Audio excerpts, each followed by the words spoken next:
It's a week since Israel's 9/11, the October 7th Hamas massacre of Jews, and the single largest act of anti-Semitic violence since 1945. Israel is at war, and we're on the front lines with the IDF as we update you and put recent developments into context. I'm Michael Dickson with an emergency briefing, and this is Stand With Us TV.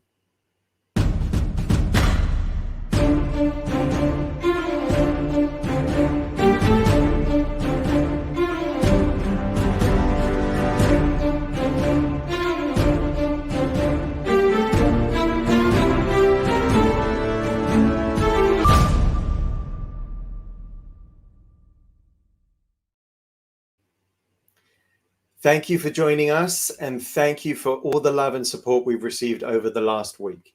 We're coming to you live from Israel at war, a week of fighting back against terrorist infiltration, of rescuing and reclaiming destroyed communities, a week of caring for huge amounts of injured, of running for cover from incoming rockets, of tension and pain, but also unity, care, and courage, and a week of horrifying testimonies, the likes of which we hoped to never have to endure again.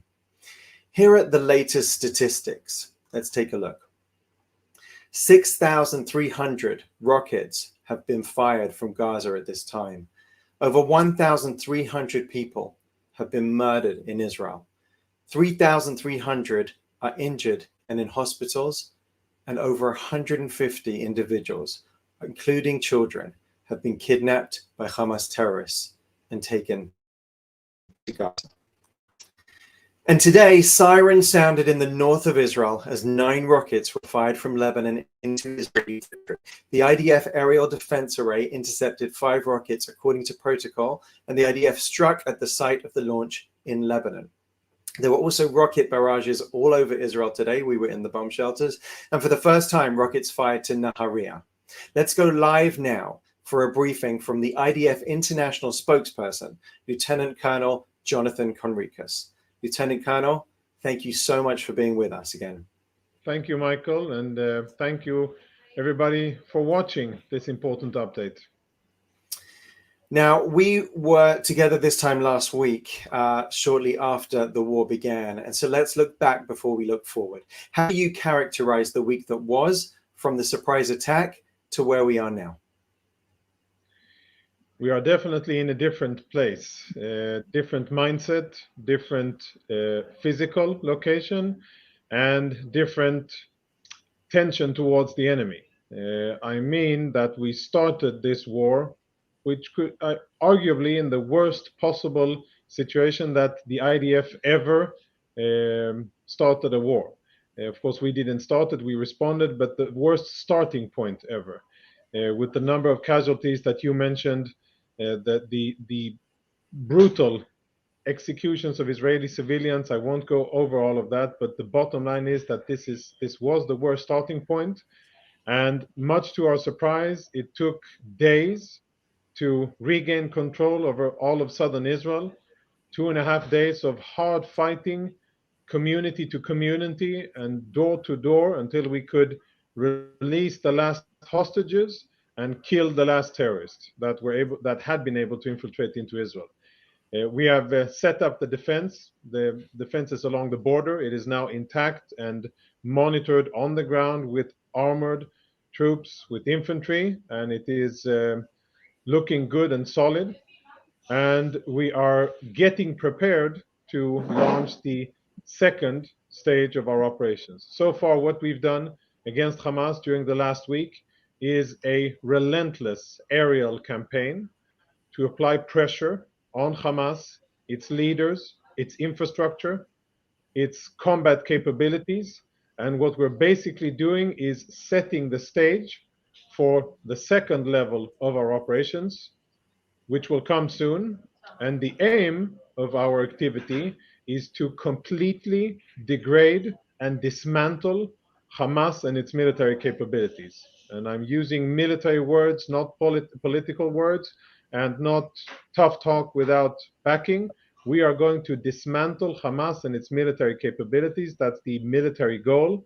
We've started doing it. They have sustained quite a lot of losses. There are hundreds, if not thousands, of dead terrorists underground, because that's where they hide, underground. And as we will enhance our operations, I'm sure that we will see many more dead terrorists until the aim is achieved. And so this weekend, residents of Gaza were asked to move from north to south. Can you tell us a bit about that? And is this a precursor to a ground invasion? I mean, it's so important. You know, I do lots of interviews in the international media, and so do our colleagues here. We speak, we try to be everywhere. American networks in the UK, in Germany, in France, all over the world. We try to get the message out on behalf of the State of Israel, on behalf of the IDF. And I get that question a lot about, you know, the civilian population in Gaza. And so many people around the world, they are totally ignorant of the fact that we care for the population. And the first step that we did in the south, in southern Israel, was to evacuate our civilians from their homes, from their communities that have been ravaged by terrorists, those that were safe and not wounded. We evacuated everybody. There's, I think, less than 100 people in all of the communities together in the what we call the Gaza envelope. Why did we do that? Because it's an active combat zone. These Israelis will have to endure discomfort and many other things that I wish they didn't have to, but it's for the safety of these people. Now, we're doing the same thing in Gaza. We're telling the Gazans, if you live in Gaza City, which is the northern part of the Gaza Strip, if you live there, get out, go south. Why are we doing that? Because we don't want to kill civilians. They're not our target. They're not the enemy. Hamas is the enemy. We're focusing our military capabilities on Hamas, and we don't want the civilians to be exposed to any more danger than they need to. And what I am just puzzled by and amazed by is the amount of lecturing, humanitarian lecturing and pontification by journalists about that we are not doing the right thing, which is kind of a situation of, well, you're damned if you do and you're damned if you don't.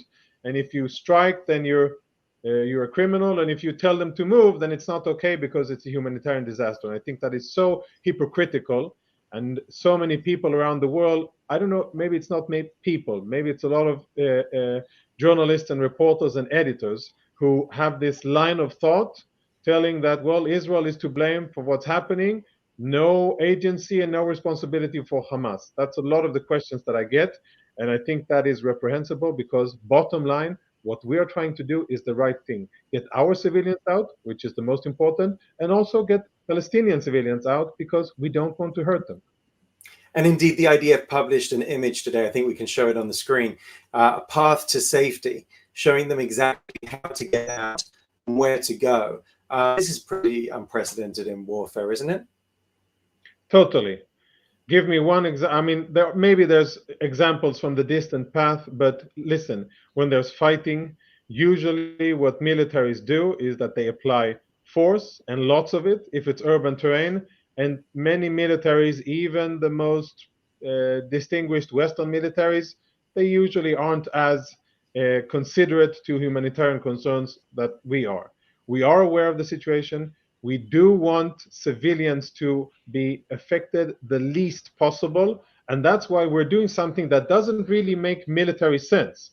We are advertising our intentions. We're telling them, you know, if you put one and one together, if you're a Hamas operative, then you can understand that we're going to operate in the northern part. That's kind of a giveaway. We do that because we don't want civilians to be killed. Now, I think that's like humanitarian activity at the next level. And I think that Israel, instead of being criticized for it, we should be praised for it. And I think that's an important message to get out. Another thing is, you'll hear in the media, oh, it can't be done. The UN says that people can't go so long, and what can't they do? Listen, it's 5 to 7 miles. That's it. From the furthermost northern point in Gaza to go south of the Gaza River, that's 7 miles. I can do 7 miles in less than an hour if I put my body to it. Maybe 2 hours because I'm less in shape than I was when I was a company commander. But that's not the point. It can be done. Okay? And I think that's an important message for all of those automatic Israel critics saying, you know, it can't be done and you're causing a humanitarian disaster. Well, they are better off in southern Gaza than they are or they will be in northern Gaza. And so looking ahead, today was a tense day on the northern border.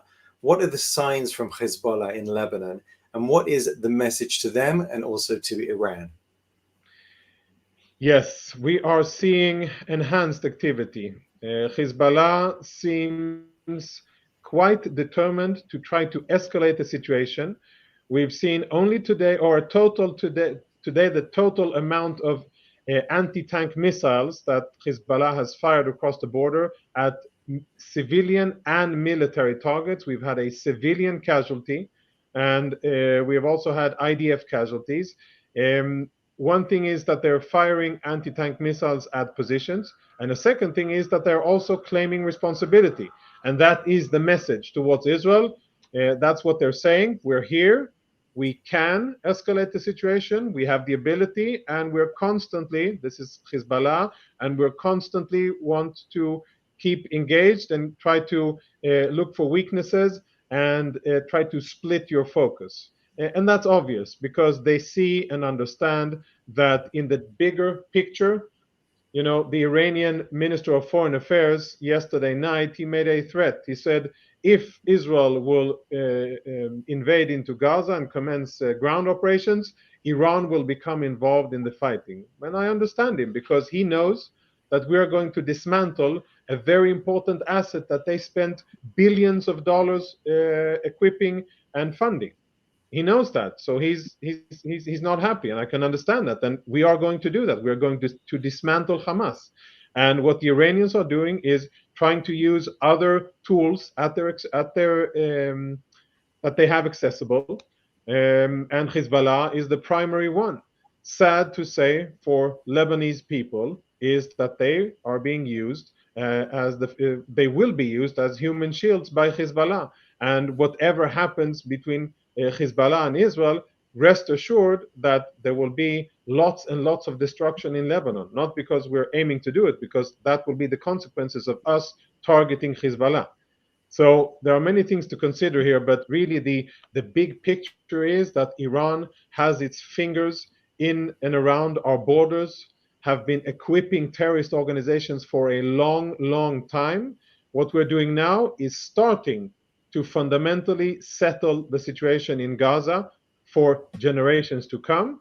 And we see another of those terrorist organizations starting to threaten and to engage. That might be in the future. As of now, we're focused on Hamas. It'll be dismantled, and then we will see what the future holds. And so finally, because I know you need to go, what is your message for the millions of people who are following Stand With Us right now? My message is a message of appreciation, and I want to strengthen the spirit of these online warriors, of people who are fighting in the information domain, fighting for the hearts and minds and for the information that is received by decision makers and people of power and influence around the world, and also everyday people in the various countries. My message is continue to fight. This is going to be long. We're going to need all the firepower. You're the firepower. We're going to need all the firepower that we can get in order to retain the high level of unprecedented legitimacy and support that we have from around the world. The world has seen the atrocities, and Hamas unmasked itself for the barbaric, murderous organization that it is, and they have done themselves a tremendous disservice. The world understands that. We've had visits and wall-to-wall support from all of the leaders of the Western civilized world. Democracies are firmly behind Israel, and we need to make sure that it stays like that, that people know that they stand up for what's right. This is a battle between the sons of light, Israel, and the animals of darkness, Hamas, and their supporters. And we are going to win this battle. And in order for us to make it, to facilitate that, we need support. And everybody who can, who has a voice, who has a creative mind, who wants to do good, can do good. And to do good means to support Israel, to confront fake news, to confront biased journalism, to confront protesters and anti-Semites masquerading as Palestinian supporters on campuses and in cities. I am concerned about what I'm seeing in London and on many US campuses. This needs to be fought. And just like we're doing in Israel, in Hebrew we say, we've changed the disk. In Hebrew, החלפנו דיסקט, which means that we are in a totally different mode of operation. This is different. This isn't another round of fighting with Hamas. We are at war. And so should you. Of course, without violence, but in the realm of information. And I'd like to thank Stand With Us for the outstanding work that you do. You're brave, you're creative, you're smart, you have chutzpah. I've always enjoyed your content, and I think you are a role model for civil activism online, and I hope that you will continue to take this to new heights. And I thank you for your time. Thank you so much. Stay safe. We wish the IDF a swift and decisive victory in the defeat of Hamas, and all the best to the young men and women, and older men and women as well now, of the IDF. Lieutenant Colonel Jonathan Conricus, thank you so much for being with us. Thank you, Michael. Bye-bye. Shalom. Shalom. And before I welcome our next guest, I just want to take a moment to show you the faces of some of the children kidnapped and still in Hamas captivity in Gaza after a week.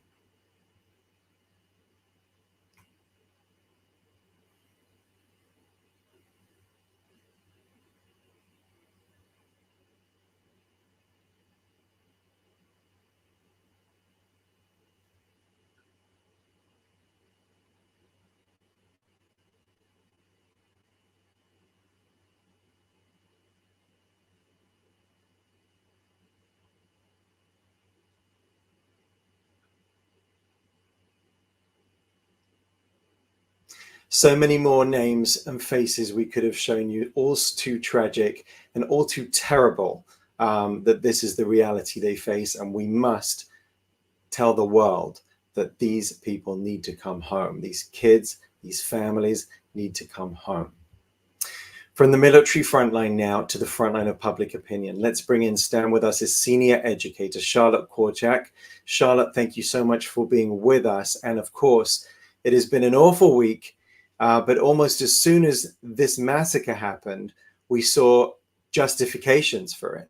So what I'd like to do is take some of the sound bites that we've heard and guide our audience as to how they might respond. And first of all is the charge that Israel is in somehow disproportionate. It is charged with a disproportionate response.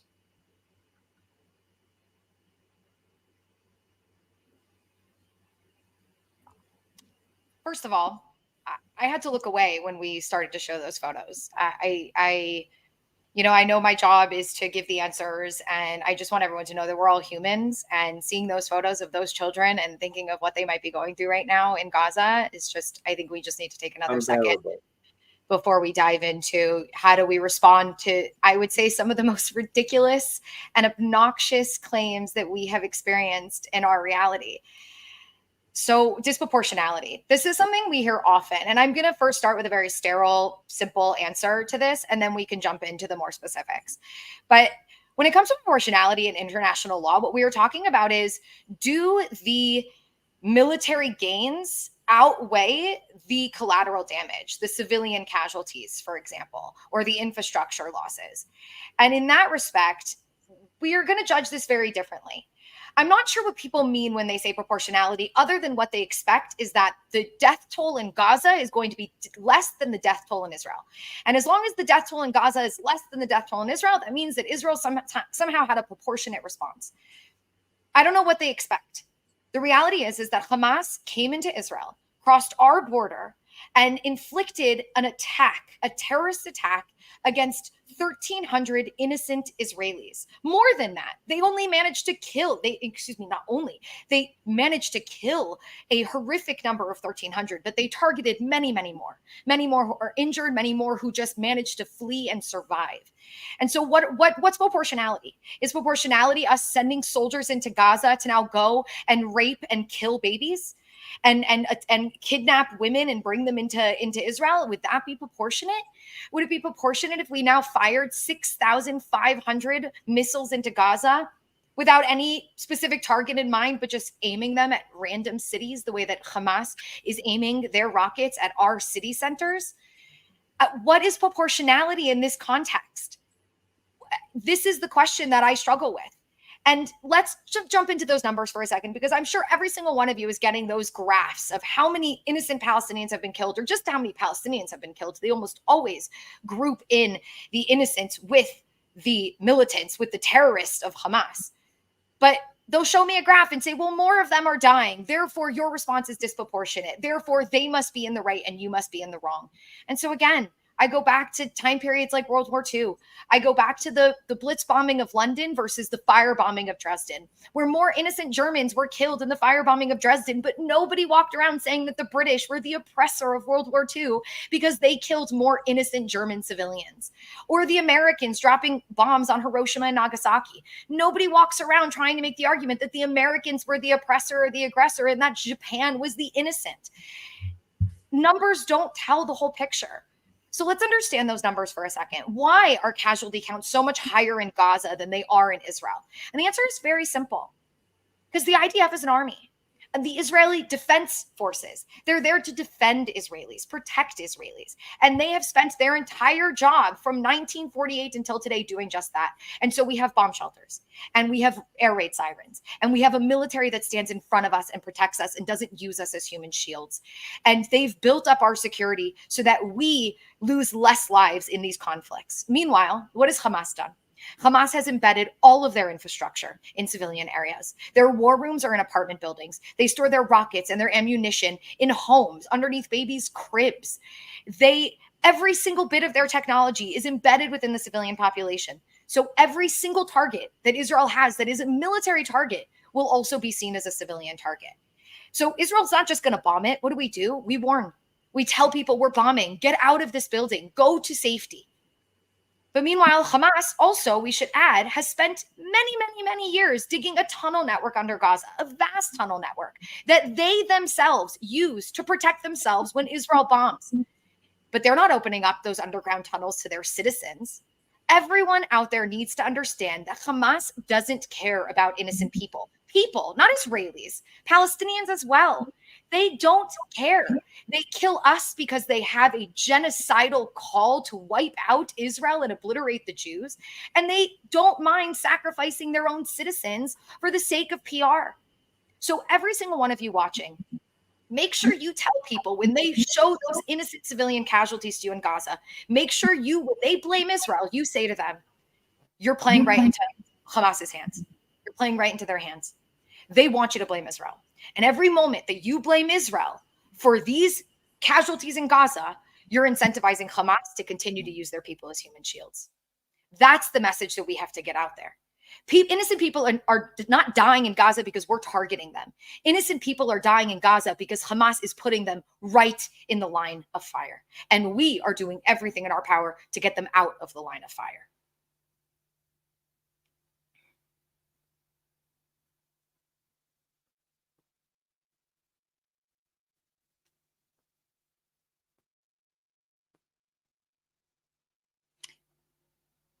You can unmute yourself at the bottom of the screen. Can you hear me now? Yeah. Wonderful. Okay. So we saw these evacuations that took place over the weekend. And one of the claims that was coming out from Hamas was that Israel was bombing the convoys. Now, we just saw that map with Lieutenant Colonel Jonathan Conricus of the path to safety, showing people how to get out. And we see it again right here. But of course, Hamas was making this claim. Well, what's a response to that? First of all, this is a great image from the IDF. What I think would also be helpful to put up is the actual photo of the flyer itself, which you can absolutely find online. The flyers that have been dropped on the people of Gaza with a very clear line saying where they need to evacuate to. Now, we know these evacuations have happened, and Jonathan Conricus spoke about it. He said they're trying to say that it's not possible. Of course it's possible. Is it ideal? Of course it's not ideal. This entire situation is not ideal. We're dealing with a terrorist organization that has genocidal intentions against the Jewish people. So people do have a place to evacuate to. Israel has never done this before, but they basically declared South Gaza a safe zone. So I know it's a lot of people. 1 million people have to relocate. Let's understand that 400,000 people had already relocated before our call to evacuate the north of Gaza on Friday. So they can do it. It's just going to be hard. Now it's even harder because Hamas is actively trying to stop it. And this is, again, where I don't understand when people say to me, well, you're evacuating, but where are they supposed to go? Or it's going to be your fault. No, Hamas is going into people's homes and taking their car keys. They are not allowing people to evacuate to the south. That is what's happening. And there are, again, recordings of these conversations that you could find on the IDF's website and on others on their Instagram, where you can hear it from the horse's mouth, a Palestinian in Gaza saying, Hamas is not letting us leave. So not only are they taking people's keys, but there are reports that they are blocking the 2 evacuation routes that Israel clearly stated were going to be safe. And then there's these reports of bombings on these evacuation routes. Now, we don't have confirmed reports of who those bombings were conducted by. What we do know is that the IDF unequivocally denied that they bombed any evacuation route. There are people investigating the images of these bombings online to see where these bombs might have come from. They might not have been missiles from the air. They might have been from the ground. We have to understand that, again, Hamas is a terrorist organization. They're not fighting by the same rules that anybody else fights by. They're fighting by the rules of a terrorist organization, which is no rules, gloves off. And if that means that maybe they have to take out a couple of cars that are driving south along the evacuation route to instill fear in the rest of the Gazans trying to evacuate so that they'll turn north and end up back in northern Gaza, Hamas is doing it strategically. They're doing it so they can then go and use those people as human shields. They know that as long as the images coming out of Gaza are just us taking out Hamas, that they're not going to get the sympathy of the world.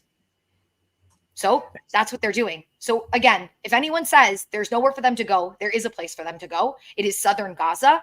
Maybe Egypt might open up its border to refugees, crazy concept, right? Maybe they would have somewhere else to go. The reality is I'm sick and tired of every single thing that happens after Israel's attack is Israel's fault. None of this would have happened. Charlotte, here's another thing, because another criticism coming is that Israel is cutting off electricity supplies to Gaza during this operation, which is seen as cruel. What's a response there? You know what's cruel? Cruel is murdering babies. Cruel is kidnapping entire families. Cruel is waiting as families burned alive in their houses and waiting for them to run out so you can shoot them the way that they did in a famous synagogue in Poland, where they packed the Jews in and then they sat outside and waited until Jews came out and then they shot them dead. That's what cruel is. What Israel is doing is they're trying to eliminate evil from this world. And the tragedy is that that evil has embedded themselves amongst innocent people. And so let's understand why there is now a siege on Gaza. And that's the right terminology. But we also have to remember is that this wasn't a siege. People have been calling it a siege for 16 years. No, this is not a siege. This was a blockade where we stopped not humanitarian aid, not medical supplies, not food, not water, not electricity from going into the Gaza Strip, but we stopped things that were being used for terror. Now it's a siege, meaning no electricity. And it's not even electricity. We don't provide all of the electricity to Gaza. We don't provide all of the water to Gaza. What we are doing is we're cutting off the ability for them to get fuel. And that fuel fuels their electricity, and it fuels their desalinization plant that gets them fresh water.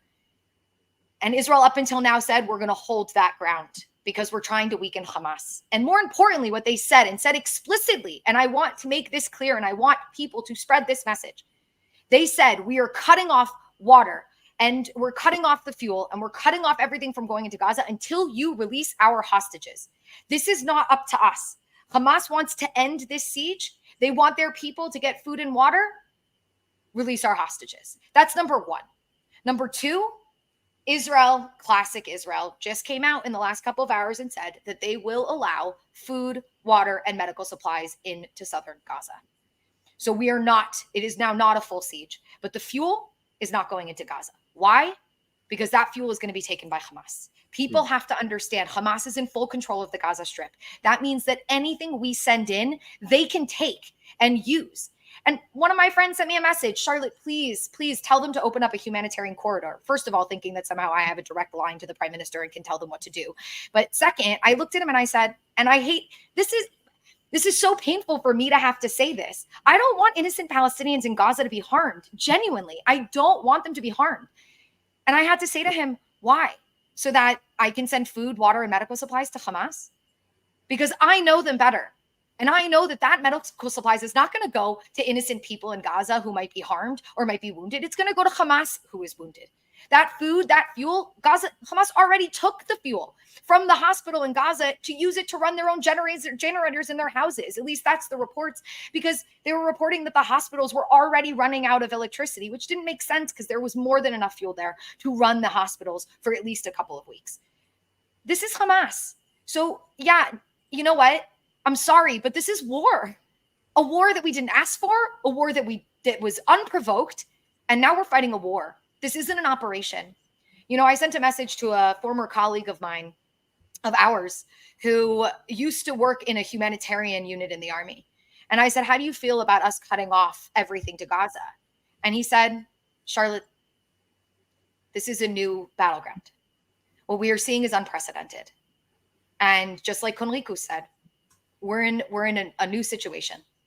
And we have to do what we have to do to get rid of Hamas. And the tragedy of it is that because of what Hamas has done over the last 16 years, most likely innocent Palestinians are going to lose their lives. And it's tragic.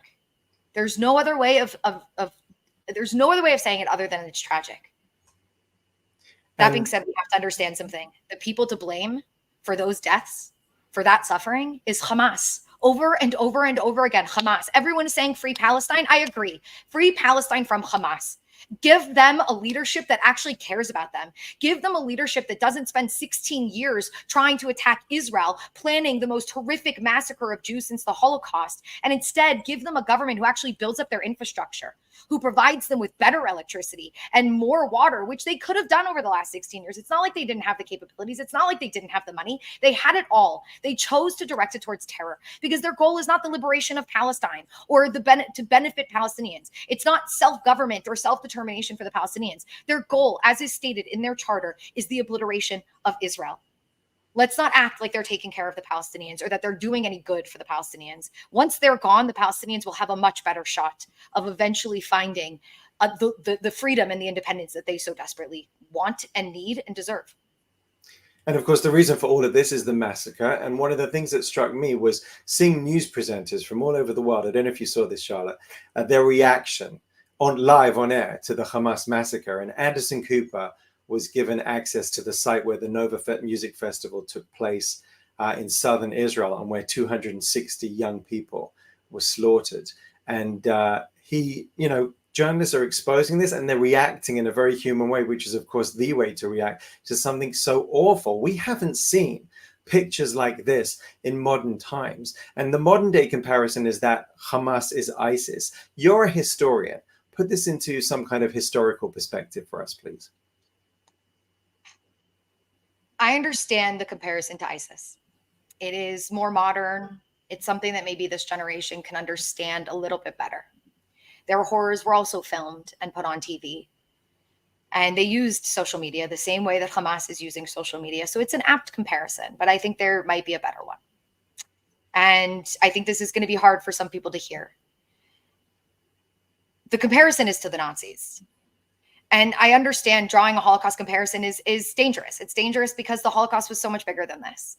It was 6 million Jews. It was an industrialized murder like we had never seen before in the history of the world. And that's what we think about when we think of the Holocaust. We think of gas chambers and we think of death camps. What we don't think about very oftentimes is the Holocaust that came before the Holocaust of death camps and gas chambers. And that was something known as the Holocaust of bullets. November 1938 was Kristallnacht. They burned down synagogues and they rounded up Jews and they sent them to camps. That was 1938.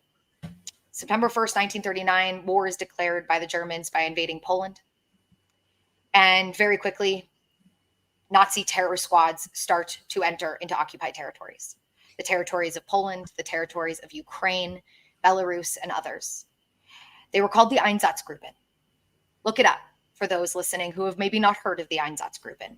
But the Einsatzgruppen were terror squads. Squads that went village to village, rounded up the Jews, oftentimes would take them out to a forest.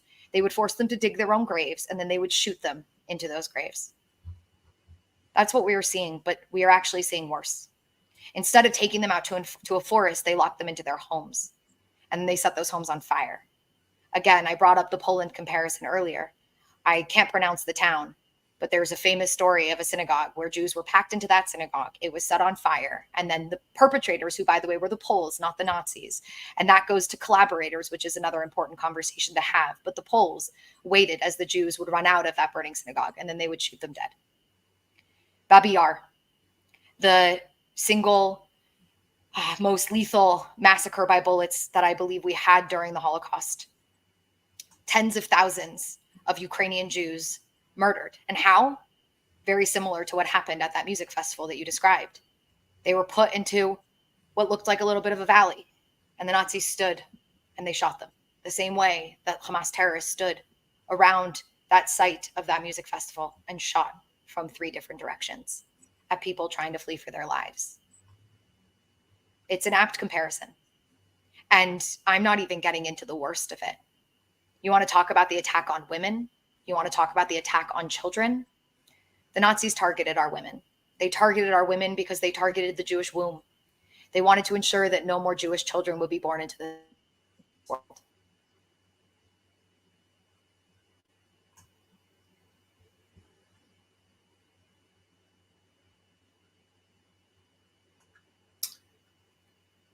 Charlotte, I think we lost you. We'll wait just a moment. Hopefully she will be back. And I think we may have lost our connection. Okay, we will continue and we will try and bring Charlotte back because she was giving us the most poignant comparison, historical comparison, to some of the awful acts that we saw this week. And of course, Charlotte, you're with us back. I'm back. I can pick up where I left off. I apologize, internet. I think just because I was making such, I think, an important point, which was, again, the targeting of women, the way in which they brutalized our women. Again, this is nothing new. And again, I want people to remember, I'm not talking about the Holocaust and gas chambers and gas chambers and death camps. I'm talking about the Holocaust of bullets. And that's what we saw. Again, I'm a historian. And it's been pounded into me, like it's been pounded into most people, that, history repeats itself because we don't know it and we don't understand it. The reality is that in 1939, a man stood up and he said, I'm going to exterminate the Jews. And nobody took him seriously. And then he started his process of exterminating the Jews. And that was the killing squads, the terror squads of the Einsatzgruppe. And then what happened was Himmler, his main leader, went and saw what this was doing to some of these Nazis. It saw that it was taking a toll on them. And that's when they decided to take it to the next level. And instead of a Holocaust of bullets, it became a Holocaust of gas chambers. One step removed, where they didn't have to see their victims. We're trying to prevent the next step. That's what it comes down to.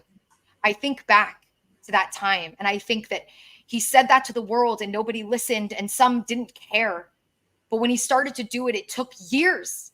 And even when they had the reports in their hand of what was going on in Auschwitz and what they were doing in these camps, the countries of the world, the Americans and others, still refused to bomb the camps. You hear stories of Holocaust survivors saying that they sat in the camps and they watched the planes fly overhead and they were begging the Americans to bomb them, shouting, just bomb us, kill us, just to stop this. I think to myself, it's 1940 and Israel does exist.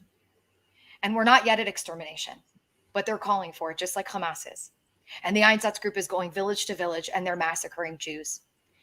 And if we had had Israel at that time, we would have started bombing Germany. We would have started bombing where the Nazis were located, which was also in the center of cities like Berlin and Munich. And now that we have hindsight, I don't think anyone would have said to us, how dare you? So I have the hindsight now.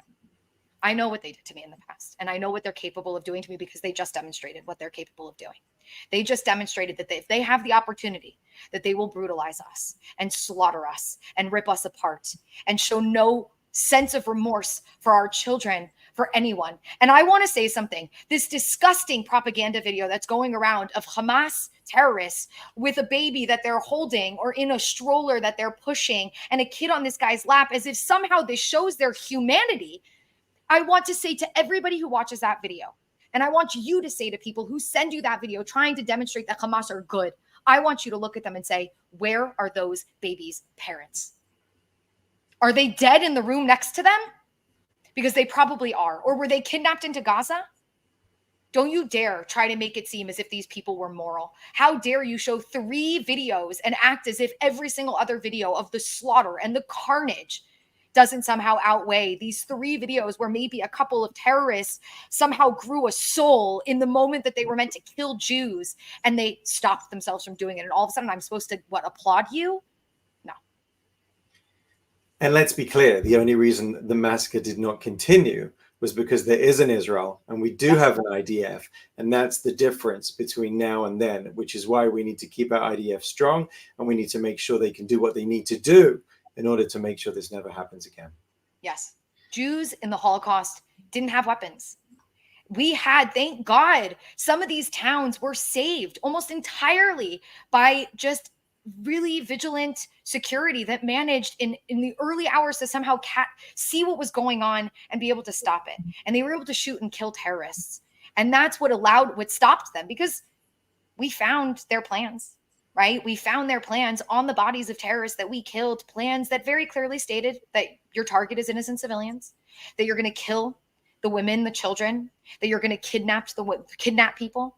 They literally had maps of these communities telling them exactly where to go. Here's the elementary school. Here's the dining hall.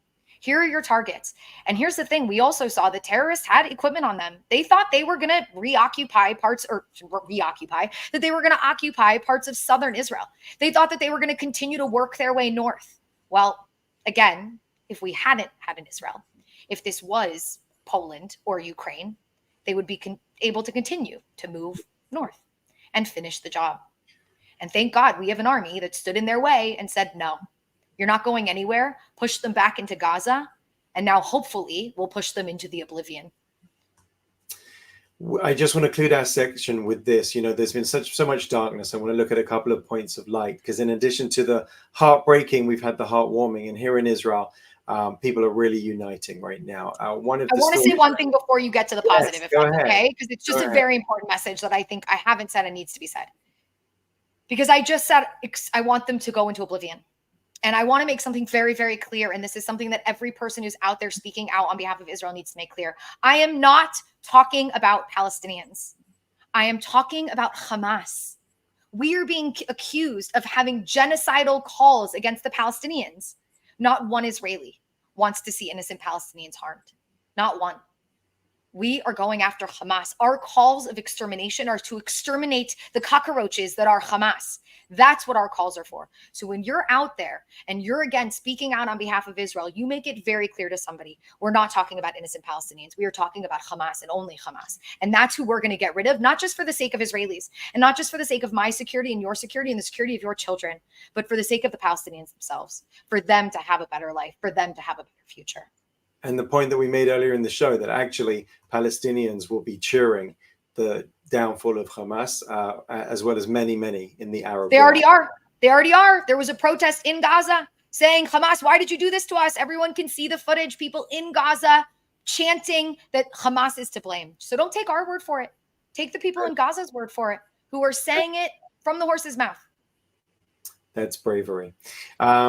Talking about bravery, our men and women currently fighting this battle. And actually, one of the stories I heard, Charlotte, was dog owners in Israel were asked for their dogs to give blood to other dogs who form part of the IDF Oket's canine unit. And each dog is trained to have a specific specialty. They do search and rescue, and they locate explosives. And of course, those soldiers and dogs form a very special bond. And that's something that's pretty unique that's happening here right now. Another story I heard was you did as well, from our tourism director, Yoni, who's one of many Stand With Us staff right now, serving and protecting us. He met today with somebody age 70 who's joined the reserves, and he's joined the hundreds of thousands who are now currently at Israel's borders and defending it. And of course, I've seen, and I'm sure you have too, convoys of cars waving Israeli flags, trying to boost the national mood, and so many acts of kindness happening all over this country. I want to share one more. Please.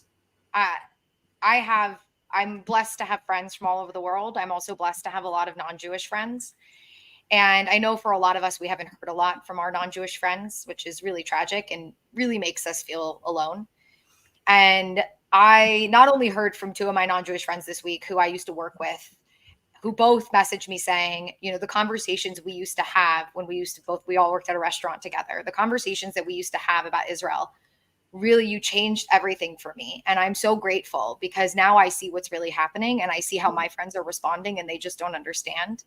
And I stand with you. But really why I wanted to say this is because basically my foster sister, a girl that I basically grew up with from the age of 15 onwards, who's one of my best friends in the world, sent me a message 2 days ago saying, I'm thinking of you. She also said she's a therapist. She's not Jewish. She lives in Las Vegas, Nevada. And she said, I and others that I know are donating our time to give therapy and treatment to those who are suffering from this trauma. Wow. So it extends beyond just the Jewish family. And I want to give a big shout out to all of our allies out there who are watching this. It's so incredibly appreciated because, again, the overwhelming feeling of feeling alone, the overwhelming feeling that I've heard from so many Jews of saying things like, now I understand how the Holocaust actually happened.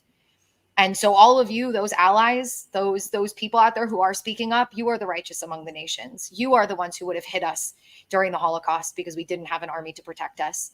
And we are so incredibly grateful for your support, for your constant support, and for anything that you can contribute to this effort. We are just internally grateful. And yeah, the acts that we are seeing amongst the Jewish people, you know, I said it the other day and I'll say it again, but I do think that this is going to be the most unified that we will ever see Jews unite, the most unified we will ever see Jews in the history of the Jewish people. Because today we have something we never had in the past, which was social media. We have a global network and we are all bonded through this global network and we are all standing firm. I don't hear us arguing. I don't hear us disagreeing. We are all solid on our goals and solid on the mission at hand. And we know what needs to be done. And I think it's because every single one of us understands what could happen if we don't tackle this now. And so we are tackling this now. And our educational teams around the world have been helping middle schoolers and high schoolers and college students and other audiences make sense of all of this, including you, Charlotte. So thank you so much for doing that. And thank you for your perspective today. Thank you for joining us. Thank you, everyone, for joining as well. Thank you. And just before we go, people are asking how they can help now. Stand With Us social media is currently reaching well over 200 million, actually 250 million people globally, which is pretty incredible. So please make sure that you're getting Stand With Us email alerts. We'll update you on rallies. You can send them to your contacts all around the world. We'll update you with fact sheets and campaigns that you can share with your circles.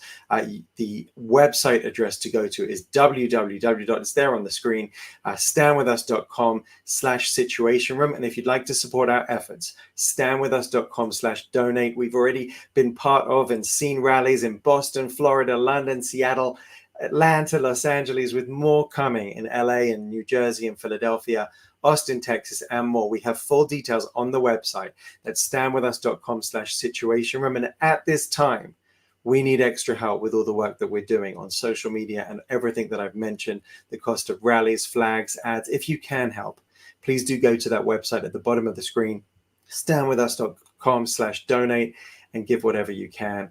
I hope that you found this emergency briefing informative. If so, go to our YouTube channel. You may be there already, and share it.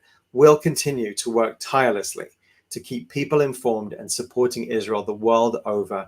Thank you as always, and especially now, for standing with us. Yisrael Chai.